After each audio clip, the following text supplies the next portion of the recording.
But let's start with the Pelicans. So the Pelicans are on fire right now. They are absolutely, I think, the hottest team in the league, right? That's probably fair. Yeah, I think it would be right up there. When you look at, so I did this probably has changed after yesterday, but yesterday morning, I filtered for teams that are playing in, top 10 in offense and defense over essentially the last 10 games of basketball. And it's been the Pels, the Celtics, the Kings, and the Warriors. And that definitely fell off for the Warriors last night, but that's remained true for the other three teams. So it has been I agree, man. And there's so much to dive into with them, but the biggest thing for me is just Zion. Like, they have really started to lean into just giving Zion the ball in the half court and operating from there. A ton of 4-5 pick and roll, which absolutely bludgeoned the Nuggets with how their defense has been to start the year. I just I think I just want to take a moment and stop and just say Zion Williamson's amazing, and I'm just happy to get to watch him play basketball. Like, this, I had to. He's one of the guys. Like, it's obviously he's not LeBron, but it's in that same sense of like, I just have to stop and remind myself, like, this guy is incredible. Like, his intersection of skill, touch, athleticism, and size is unparalleled. Like, there just are not 100%. people who can do that. And then he has an incredible feel for the game. And like, getting to watch him fully realized and doing all this stuff is just joyous to me, because it was pretty up in the air with him for a little bit, just given what his injury status was. And so I'm just really happy to watch him play, because this has been an absolute blast. And this Pels roster is just totally my shit. Like, I love 100%. Their roster build so much. So I think that what's interesting about the Pelicans, first and foremost, is they're a top 7 offense and top 3 defense for the entirety of the season, let alone the last 10 games. They are really, really good on both ends. And yeah, I want to start with Zion, but like, I also want to start with the fact that I think they're the deepest team in the league, right? Yeah. Like, just across the board, you can go from, if CJ McCollum is out, you can make it work with Dyson Daniels and Jose Alvarado, both of whom have been really, really good this year. Oh, Herb Jones is out. Yeah, that's fine. We'll start Trey Murphy, Zion Williamson, and Jonas Valanciunas across the front court. If we need to go small, we can go with Larry Nance to finish games, right? Lance, good Lord. Hey, Lance Stevenson, Pelicans legend, never forget. You can go with Larry Nance to finish games, right? If you really want to continue to go big against a team like Denver, like they had to last night, you have Willie Hernan-Gomez to come off the bench and provide you with 15 minutes of just physical play against Nikola Jokic when Jonas Valanciunas might get in foul trouble or might just need a break, right? So it's just the level to which that they can present problems for defenses, on top of the fact that right now, like, Brandon Ingram didn't play last night, right? He's not even totally there right now. And I don't think they figured out like the best mix of all of these pieces yet in terms of when they operate at full capacity. I think their upside is even more immense than what it has been so far. So it's just such a fascinating group for a number of reasons in terms of depth. And I think we want to talk about some of those guys, especially Dyson and Jose Alvarado, just knowing the two of us later on, right? Yeah. But more than that, I do think we want to start with Zion. And I just love the way that Willie Green has taken lessons from early in Zion's career and has, just obviously understood how good Zion is. They get him the ball on the move constantly. Right. Dribble handoffs constantly, letting him go in transition constantly. Yeah, they post him from time to time, and it works, obviously, because he's so effective and so good as a basketball player. But just the way that they get him the ball, I think that they really have optimized his effectiveness at a really, really high level. And he's getting better too. He's starting to really learn how to pass at a really, really high level. And that's another topic that I want to talk about after we get to Zion, just in terms of the way this team operates. But let's start there. I just love the way that the Pelicans use Zion Williamson and get the most out of him. Yeah, no, I mean, I completely agree. I think what you mentioned that is so interesting is, I think there's not that I think people looked at him as like, he's just going to be a strict rim roller or anything like that kind of prospect. But I think what's just so fascinating about him is he can just kind of do anything. Like obviously, no, he's not a shooter, but like you mentioned, I think the burst that he has at his size is like incredible. So anything that steps into the catch is just like you can't really defend it. Like Aaron Gordon just got absolutely bulldozed multiple times, and Aaron Gordon's a really stout on ball defender, and I mean Zion just absolutely ate him alive in the paint. So I think like obviously yes, he's great doing that. Like you can fly him off of pin downs and into handoffs because he can turn corners really well. I think that's one of the things that has been so impressive about this year, seeing him back just at full health and full capacity is like his change of direction. Obviously, it doesn't play out quite the same on defense, but his change of direction with the ball in his hands is really impressive. Coming into, off screens to get the ball in his hands, also that's really impressive. But then again, like you take that strength and you can do some post stuff with him. They haven't really leaned into that as much lately. But again, just like they're doing a ton with him running screens with him in JV, and the synergy they have is actually really fun together, and it's looked good. And then he's so effective as a screener, and you can have him screen and then flow into a screen or something. Like there are just so many ways to use him, and it feels like they really have kind of leaned into that and figured out, hey, let's just get funky with him, do as much as we can to get exciting with him, and it's been very effective. Well, and the crazy thing is that I feel like they haven't even like completely optimized Zion as a ball handler and ball screens yet, because like to me, the most devastating thing that they could possibly run is using CJ McCollum as a screener for him in the same way that Stan Van Gundy used to use JJ Redick as a screener for him. Yeah. Right. Like if you start using CJ as a screener, I would imagine that they're going to do that like once they get to the playoffs, and it's going to be really, really fun because CJ is an even better ball handler, even better decision maker. Like if you run like a ghost screen and CJ is just like flying up to like the opposite side wing and Zion hits that kick out, CJ is going to be able to attack that closeout to an even greater extent than what JJ was able to and get the team into rotation. Or he might just be able to shoot and be wide open because of the attention that has to be paid to Zion Williamson. The other thing that really, really stands out to me about Zion is the defense is better. I don't want to say he is a plus defender now, but I think they've done a really, really good job of allowing him to kind of be more of the help roamer that he was at Duke, while he also, I think, is taking more substantive and calculated risks than what he did early in his career as a help defender. And I think that, yes, he's not like some elite level defender because I still think he gets beat on ball sometimes. And I think that, sometimes he does make these, wild reads and makes a mistake and struggles once he starts his momentum going one direction and he stops, it's hard to get him going backward. Right. So there's room to grow for Zion, I think, defensively, but he's already to the point now where he's not killing the Pelicans defensively anymore. Like that was a thing early in his career. He really struggled on that end. He's not struggling anymore on that end. Like he is okay to manage a lot of different matchups, and he's actually fairly useful as a help defender now, kind of just making shit happen. Yeah, no, I couldn't agree more. His help side rim protection has actually been really fun to watch. Like you mentioned, just him playing as a roamer has been incredibly effective. Seeing him just find more ways to clean things up. I do think like, and this is more like just a minor thing that I do think will matter more in the playoffs, but like his, the only like real concern, maybe concern is even the wrong way to put it, but the only real action where I still feel like is when he's on a movement shooter, because they do like to switch, and sometimes it can be pretty soft switching. And if they throw him on a movement shooter, or if he gets switched onto a movement shooter, I think that's kind of where you're teetering a little bit. And I think that showed up a little, especially in the first quarter of the Nuggets game.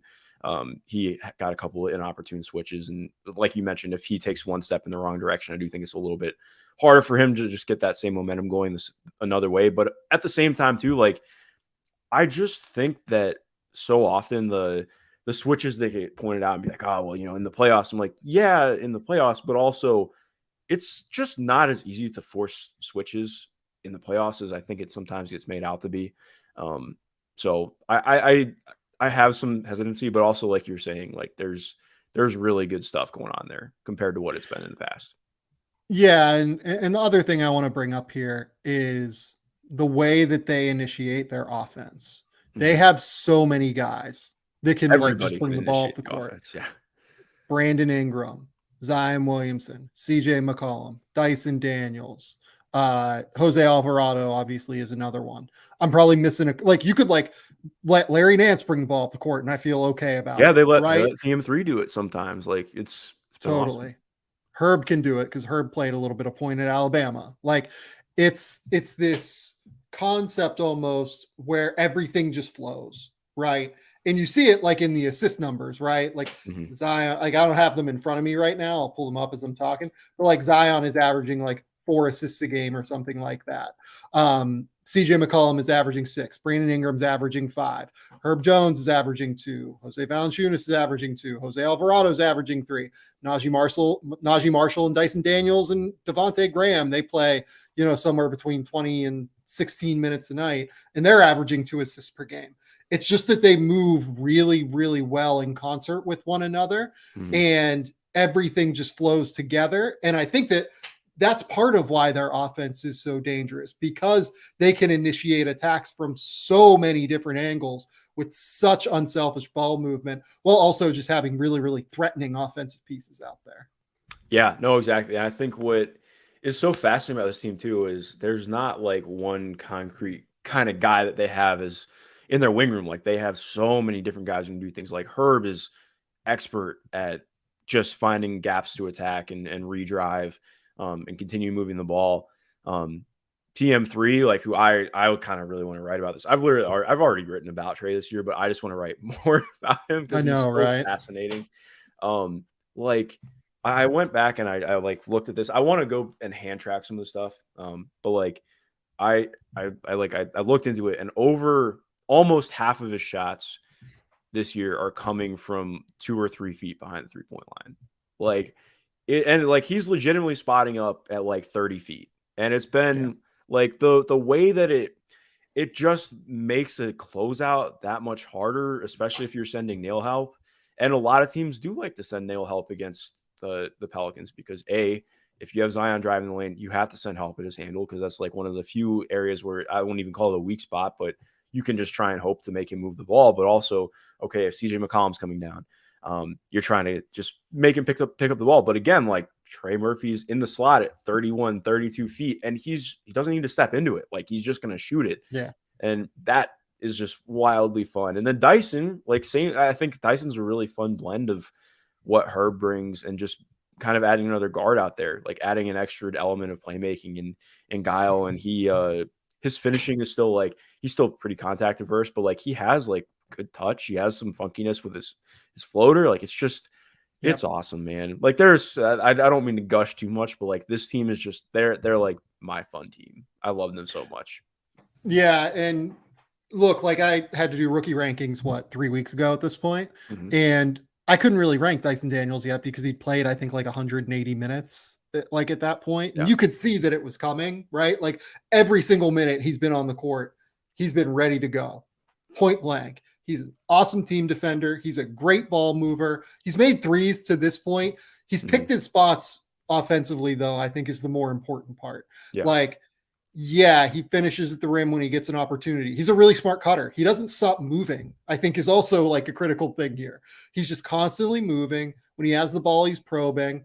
He is a consistent decision maker.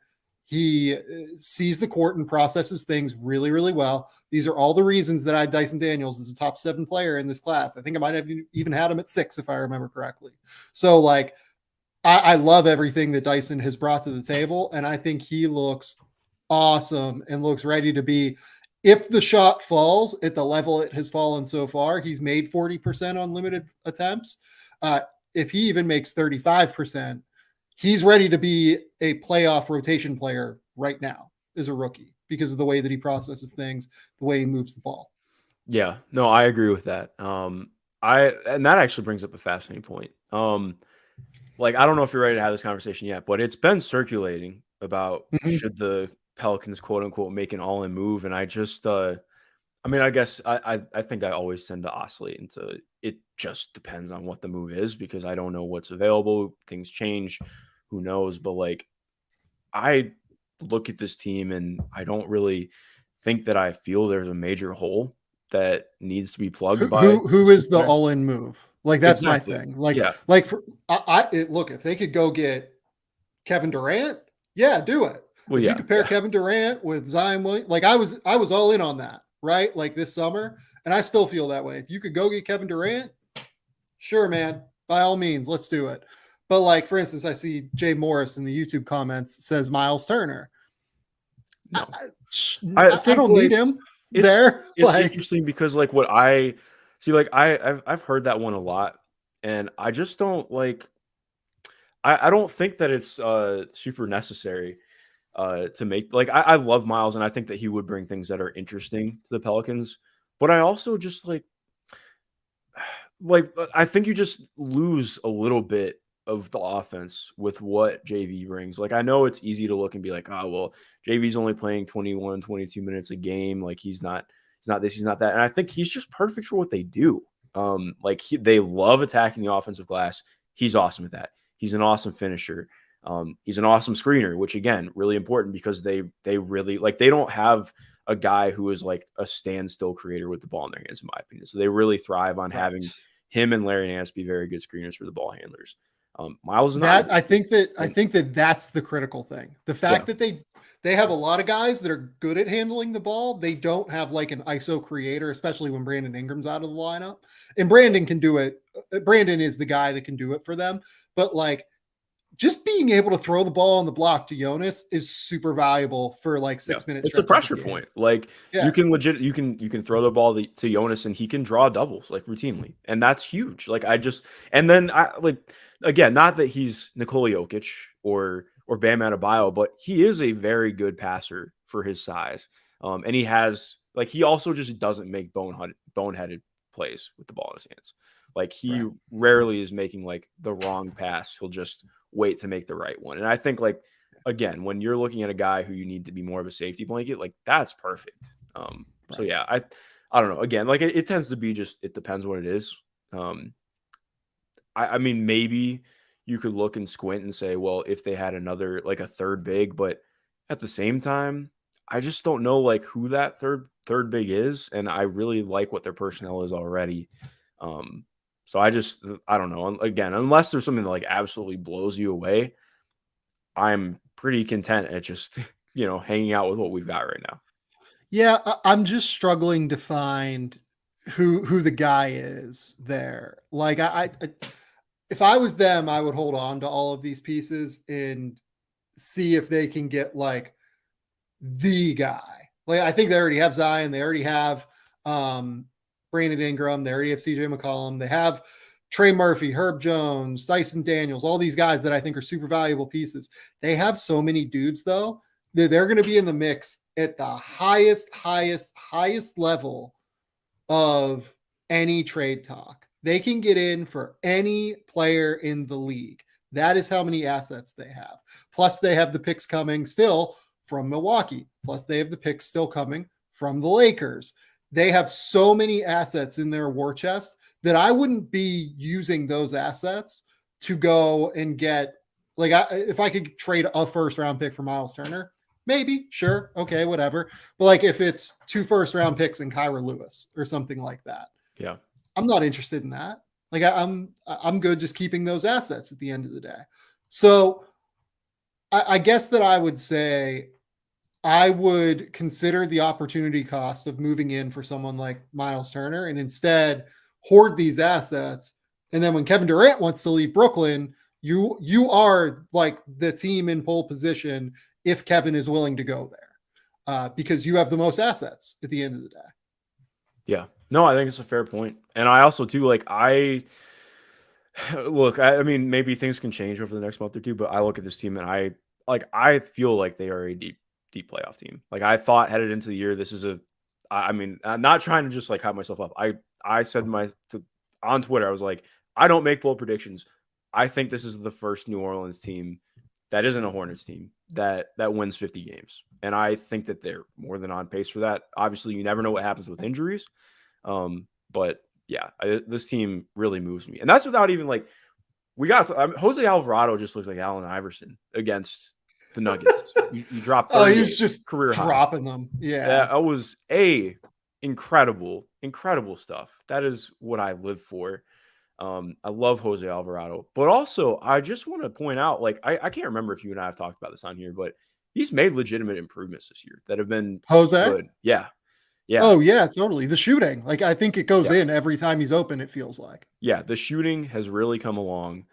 And then more importantly, too, I think like that in turn, like he's just found more confidence inside the arc. And I really Yeah. like what he brings. Not that he's a quote unquote better fit than CJ with Zion, but what he brings is just really fun to have around Zion. Like he's obviously more of a combo guard, obviously not in a combo guard's body, but like he's so good at utilizing the entire area of the floor without even necessarily getting all the way to the rim. And he's just adept at making guys shift just enough to open up gaps and creases. And he's been really effective using that for his own scoring because he has pretty good touch inside the arc, despite being, blessed to be listed at 5'11". And yeah, that has been really exciting to watch because I do think like that just like, I think, I mean, we've seen it. He's taken over Devontae Graham's spot in the rotation. Like Devontae still plays, obviously, because they play a deep rotation, but like he's moved into the second guard spot over the last couple of weeks, and it's been warranted. He's been really good for them. And I obviously I don't think that he's going to fill up the 3-pointers like quite like that all year, but he really is improving as a movement shooter, and they've been able to use him more as a ghost screener and just doing exciting things in that way. And it's just made him that more effective of a rotation player. He's not a novelty. Like he's a very real rotation player on a good playoff team. So here is my next question. Typically these teams that play super deep, right? That play, 10 or 11 guys, they tend to be the teams that are more regular season teams, right? I actually kind of think that this team is also built for the playoffs in addition to being a regular season team. They have all of these long, athletic, defensively conscious wings, Trey Murphy, Herb Jones, Dyson Daniels. Those three guys like certainly stand out as having the traits that you need to be successful in the playoffs. Mm-hmm. They have the star power in Zion Williamson and Brandon Ingram. They have the versatility of the bigs that they can use in Larry Nance and Jonas Valanciunas. I actually think they could use another guard more than another big, personally, if we're talking about like being great at playoff basketball in terms of being able to just create constantly, right?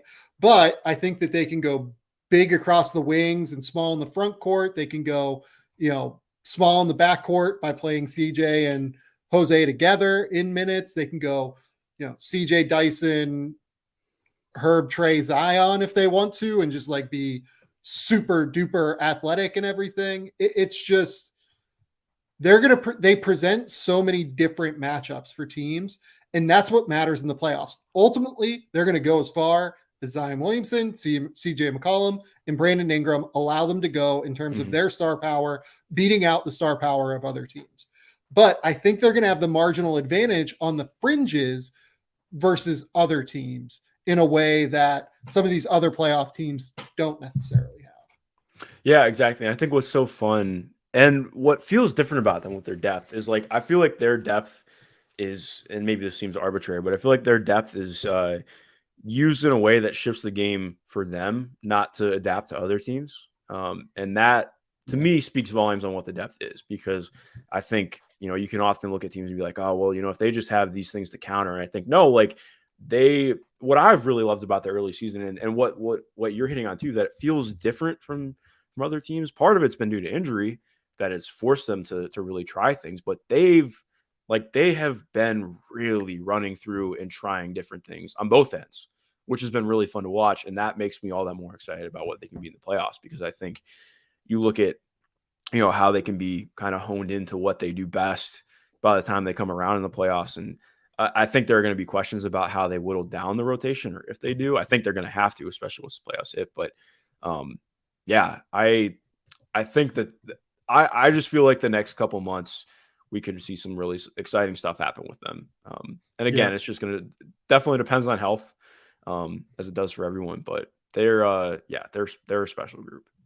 They're a special group. I absolutely love watching the Pelicans. Do you have anything else you want to talk about? I feel like this is one of those teams that's specifically built for you and I to love them. Yes.